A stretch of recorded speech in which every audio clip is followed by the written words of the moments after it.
రాజకీయాల్లో ఇప్పుడు ఒకటే మాట, ఒకటే చర్చ. 5 రాష్ట్రాల ఎన్నికల ఫీవర్ పీక్ స్టేజ్లో ఉండగా కేంద్ర ప్రభుత్వం విసిరిన అసలైన బ్రహ్మాస్త్రం ఏది? అది మహిళా సాధికారత లేక ఓట్ల వేటలో పక్కా వ్యూహమా? దశాబ్దాల పాటు కోల్డ్ స్టోరేజ్లో మగ్గిపోయిన ఆ ఫైల్కు ఇప్పుడు రాత్రికి రాత్రే ఎందుకు మోక్షం కలిగింది? అసెంబ్లీ ఎన్నికల కురుక్షేత్రంలో ఈ మహిళా రిజర్వేషన్ బిల్లు ఒక గేమ్ చేంజరా లేక కేవలం పొలిటికల్ స్టంటా? ఈ రిజర్వేషన్ రాజకీయం వెనుక ఉన్న అసలు మిస్టరీని విడమర్చి చెప్పే ఆ అనాలిసిస్ ఇప్పుడు చూద్దాం.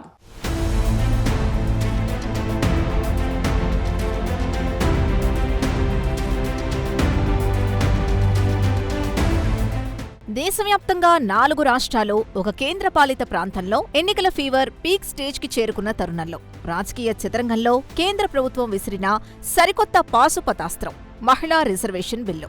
దశాబ్దాలుగా కోల్డ్ స్టోరేజ్లో మగ్గిపోతున్న ఈ ఫైల్ని సడన్ గా దుమ్ము దులిపి ప్రత్యేక పార్లమెంట్ సమావేశాలు పెట్టి మరీ ఆమోదించుకోవడం వెనుకున్న అసలు పొలిటికల్ స్ట్రాటజీ ఏంటనేది ఇప్పుడు పెద్ద ఎత్తున చర్చకు దారితీస్తోంది. ఇది మహిళా సాధికారత పట్ల ఉన్న చిత్తశుద్ధ లేక కేవలం రాబోయే అసెంబ్లీ ఎన్నికల్లో గెలవడానికి చేసిన ఎలక్షన్ స్టంటా అన్నది సర్వత్రా ఆసక్తికరంగా మారింది. ఎన్నికల టైమింగ్ ని పర్ఫెక్ట్ గా క్యాచ్ చేసి దేశవ్యాప్తంగా ఉన్న మహిళా ఓటర్లకు ఒక బలమైన పాజిటివ్ మెసేజ్ పంపడంలో అధికార పక్షం సక్సెస్ అయిందనేది రాజకీయ పండితులు చూస్తున్న కోణంలో స్పష్టంగా అర్థమవుతోంది.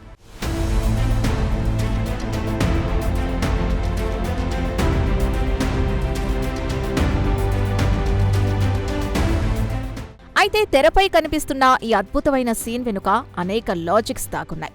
ఎక్కడ వేసిన గొంగళి అక్కడే అన్నట్లుగా దశాబ్దాలుగా పెండింగ్లో ఉన్న ఈ బిల్లు చట్టంగా మారిన వెంటనే అమల్లోకి రాదన్న నగ్న సత్యం విపక్షాల విమర్శలకు ప్రధాన ఆయుధంగా మారింది. జనాభా లెక్కలు, నియోజకవర్గాల డీలిమిటేషన్ ప్రాసెస్ పూర్తయిన తర్వాతే రిజర్వేషన్లు అమలవుతాయన్న కండిషన్ వల్ల ఇప్పట్లో ఈ కోటా గ్రౌండ్ లెవెల్లోకి వచ్చే ఛాన్స్ లేదు. అందుకే ఇది కేవలం ఎన్నికల ముందు ఆడుతున్న పొలిటికల్ గేమ్ అని ప్రతిపక్షాలు తీవ్రస్థాయిలో ఫైర్ అవుతున్నాయి. దీనికి తోడు ఓబీసీ మహిళలకు ఇందులో ప్రత్యేక సబ్ కోటా ఇవ్వాలన్న డిమాండ్ వివాదాన్ని మరింత కాంప్లికేట్ చేస్తోంది. సామాజిక న్యాయం జరగకుండా కేవలం హడావిడిగా చట్టం పాస్ చేస్తే లాభం ఏంటని ప్రశ్నిస్తున్నారు.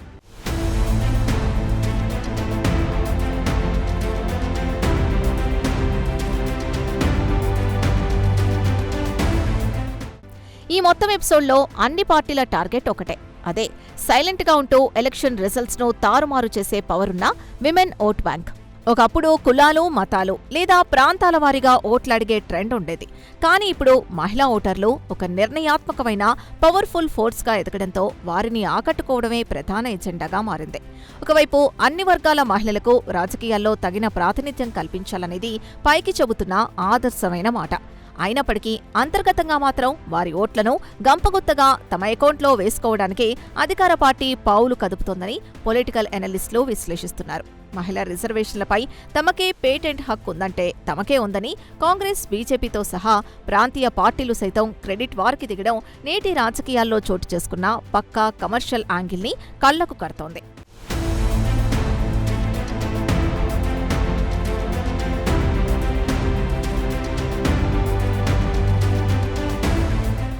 విపక్షాల వాదనెలా ఉన్నా ఈ సున్నితమైన అంశాన్ని ఓపెన్ గా వ్యతిరేకిస్తే మహిళా ద్రోహులుగా ముద్రపడతామన్న భయం వారిలో స్పష్టంగా కనిపిస్తోంది. పిల్లికి చెలగాటం, ఎలుకకి ప్రాణ సంకటం అన్నట్లుగా ఈ బిల్లు విషయంలో అటు కేంద్రానికి పూర్తి క్రెడిట్ రాకుండా ఆపలేక, ఇటు నేరుగా బిల్లుకు మద్దతివ్వలేక ప్రతిపక్ష పార్టీలు తీవ్ర ఇబ్బందులు పడుతున్నాయి. ఏదేమైనా ఈ బిల్లుని రాజకీయం చేయొద్దని, అందరి ఏకాభిప్రాయంతో ముందుకు వెళ్లామని కేంద్ర ప్రభుత్వం విజ్ఞప్తి చేయడం ఒక తెలివైన డిఫెన్స్ స్ట్రాటజీ. ఎన్నికల తర్వాత బిల్లు పెడితే బాగుండేదన్న విపక్షాల డిమాండ్ని లైట్ తీసుకుంటూ తామనుకున్న టైం ఫ్రేమ్లోనే ముందుకెళ్లడం ద్వారా అధికార పక్షం తన ఎజెండాని స్ట్రాంగ్గా ఇంప్లిమెంట్ చేస్తున్నట్లు స్పష్టమైన సంకేతాలిస్తోంది. ఇది పూర్తిగా ఎలక్షన్స్ కోసం రాసుకున్న ఒక పక్కా హైడ్రామా అన్నది ప్రస్తుతం జోరుగా సాగుతున్న చర్చ.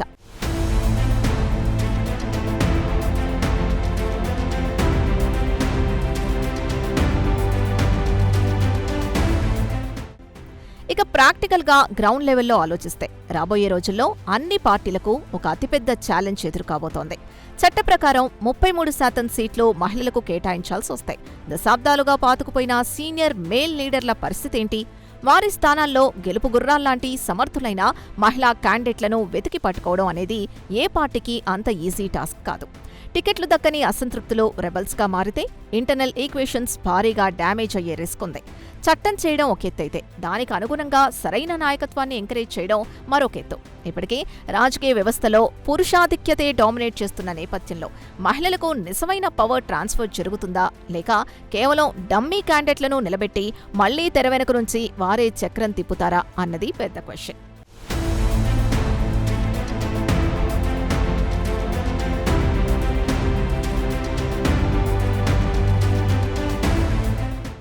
ఫైనల్గా చెప్పాలంటే ఇది చట్టసభల్లో మహిళల వాయిస్ని బలంగా వినిపించడానికి వేసిన ఒక చారిత్రక అడుగే అయినప్పటికీ దీని చుట్టూ అలుముకున్న పొలిటికల్ డ్రామా మాత్రం ఎప్పటికీ ఒక హాట్ టాపిక్గానే ఉంటుంది.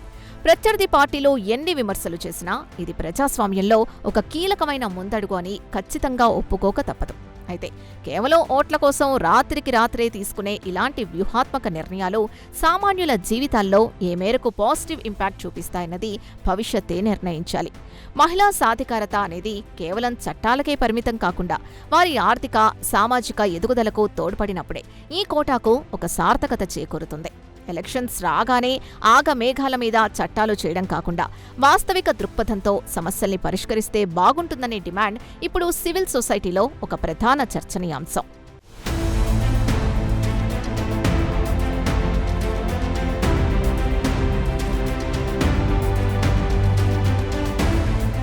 అంతిమంగా చట్టసభల్లో మహిళలకు సముచిత స్థానం దక్కడం అనేది ఒక చారిత్రక అవసరం.